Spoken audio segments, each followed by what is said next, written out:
Hi guys, welcome. So it's Sunday, October 8th. I had to look at my computer to make sure I knew what day it was. Alright, so we're going to go down to the stamping surface and we're going to work with Sparkling Snowflakes. I'm going to show you some examples I made yesterday, but we're going to make a card together first. Alright, let's go down the stamping surface. Alright, so let me stand up here. So what I'm going to do is I'm going to take a layer of basic white and I'm going back to these three colors. I love these colors together when I'm doing snow. And I'm going to try to do them very lightly. Let me grab out one of my ickier mats. Using that one only because, here, let me flip this over so I can see better. Because I'm going to try to get some color off of that.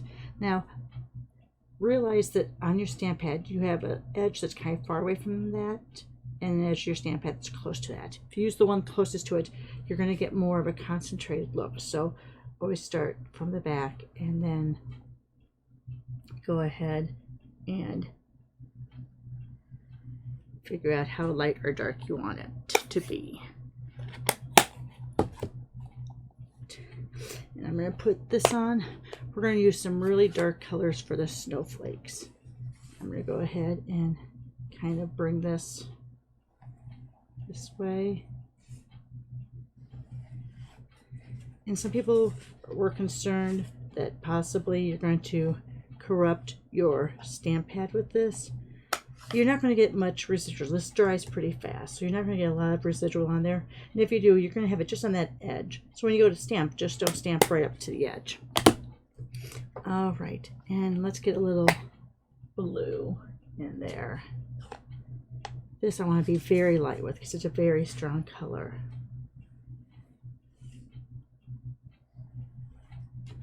All right, so there's my background. Then I'm going to come in full strength with the snowflakes.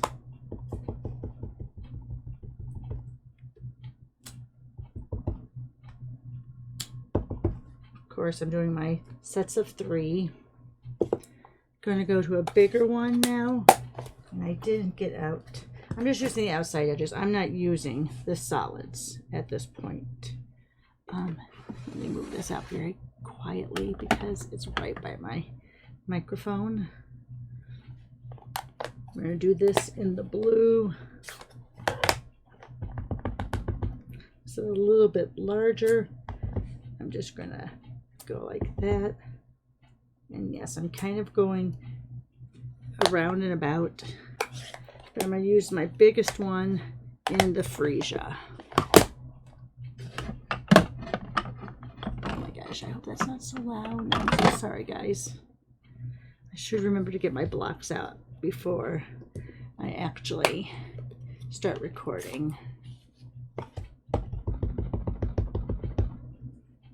I'm going to do one right there.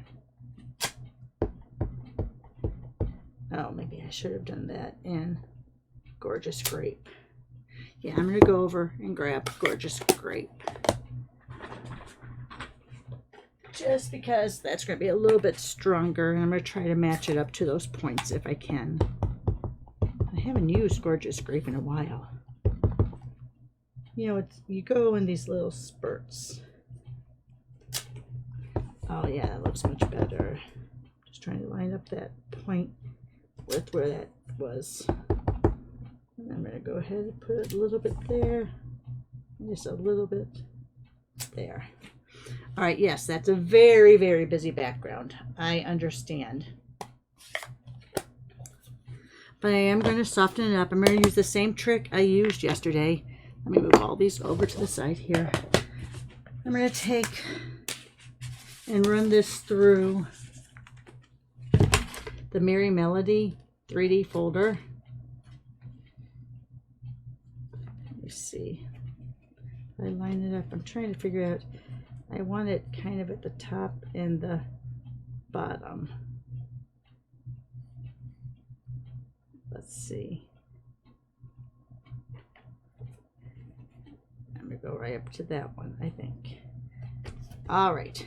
Remember with these, when you put them through, you always want to put the binding edge through first. There is a possibility, if you don't, that your folder could crack. Now, we're using our platform. Now, I think I just moved it. We're using our platform and then plate 4. Make sure I got that kind of back in there straight again. All right, so platform 1 and platform 4. That's it.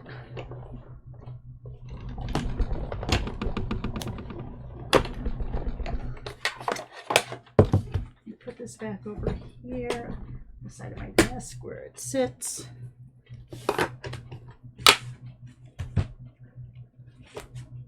And then I'm going to do the same thing I did yesterday, and of course I went to Jewel this morning and I didn't look to find one of the files that's square. It's much easier to do, and I'm sure my daughter has one somewhere, but I'm not going to go upstairs into her bathroom and try to find it. So I'm just going along here and I'm scraping where that embossing is. Yeah, this is I don't know. We used to have, when Evan was little, before he made Eagle, the Boy Scouts would always be in this parade, and of course you always have politicians and members handing out their stuff at the parades. The kids of course go for the candy they throw, but this is something that was given to me. I don't even know who the candidate was, so I just end up using her file that was thrown out as my sanding block. But I will eventually go to either Target or Jewel and get that block. All right, so I'm just adding a little bit now. This is really going to break down, I don't know if you can tell, that really breaks down the fibers of your cardstock. You really want those around that snowflake to be really white. Now, just so you know, when you do this with our solid color cardstock, remember it is solid core, which means when you go to emboss on it, and I don't have one with me, but it may just show a lighter version because it is solid core, which means that it's not white on the inside, it's just blue or whatever all the way through. All right, so let's go ahead, let's find a base. I'm really mixing up the colors here now. This is Highland Heather, but I do like the way that looks. I'm not going to use my Stampin' Seal, only because I've broken those fibers down so much I'm afraid I will tear the card if I use it.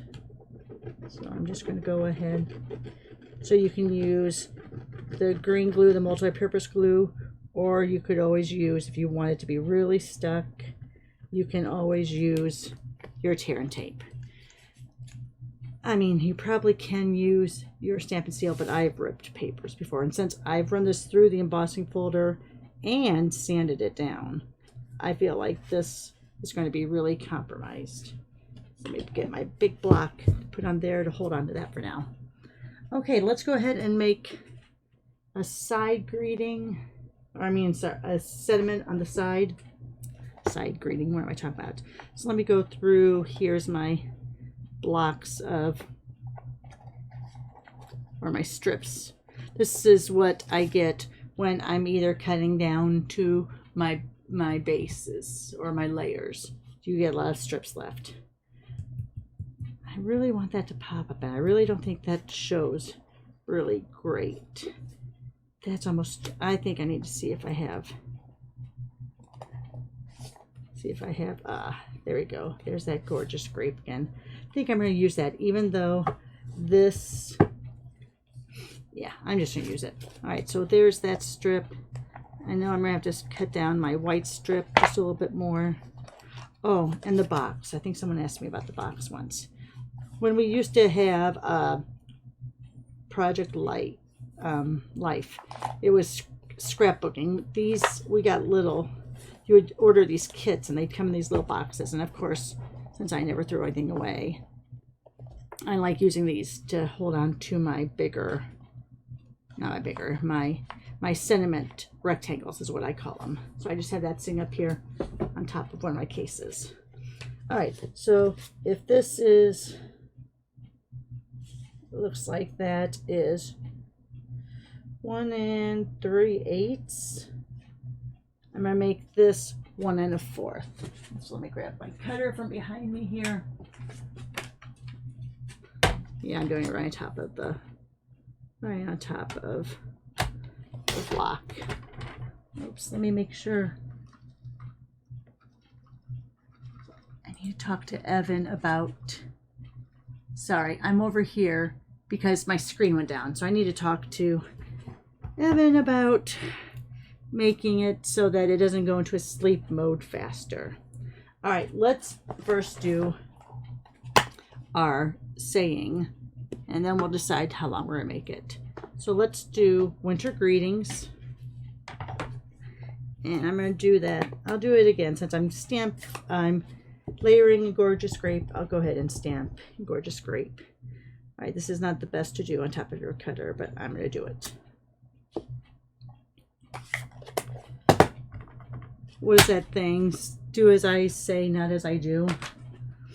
All right, and so then, do I want a little bit of a snowflake? I don't know if I have anything left on this one. Let's see. Oh, very little, but just enough. Just enough for the greeting. You know what? Let me try it over here. So that's that gorgeous grape. Ah.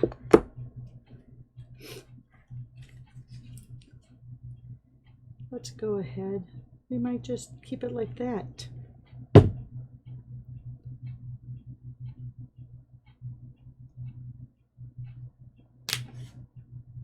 No, I am going to cut a little bit. I want that grape to show on either side. So let's go ahead. We'll just cut off a smidgen here and a smidgen there.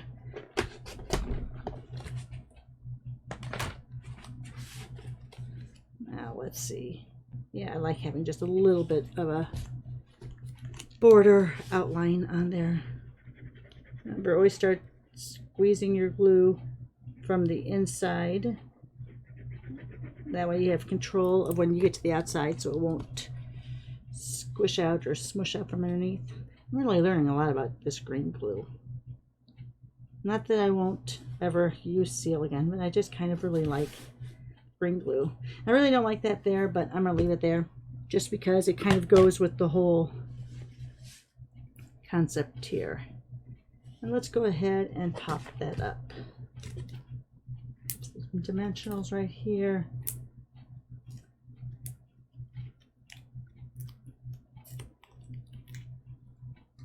Put my little wastebasket hanging here. And I think I want to do that because I want to get a little more of that showing there. And there you are. Move this out to the side here. There is that card using Sparkling Snowflakes. All right, let's show you a few other examples I've made. Here's using the tag. I cut the tag 3 different times. Layer 2 down here, popped one up. These are the snowflakes from the online exclusive. They're called Adhesive Back Snowflake Assortment. So you have white, gold, and copper in there. So those are an online exclusive. Here I just ran this through an embossing folder, as you can see, but then I layered the tag, so it gave a little bit of a shadow look. So this one's just very basic, very standard card, not a lot to it. And then these I use doing my 4-peat. If you haven't seen where I do, I call it a 4-peat, I don't know. It's where you take one single sheet of basic white and you go ahead and you stamp down the middle and then you cut it apart so it's not quite, it makes 4 cards, but it's not like where if you're staying with here, you might get in a line. I have a lot of them out there, videos where I do this, so just go ahead and search for it. And then this is also from the September, December. It's an iridescent ribbon. So you can see it kind of sparkles. This is not the silver one. This is just the iridescent one that's in the mini.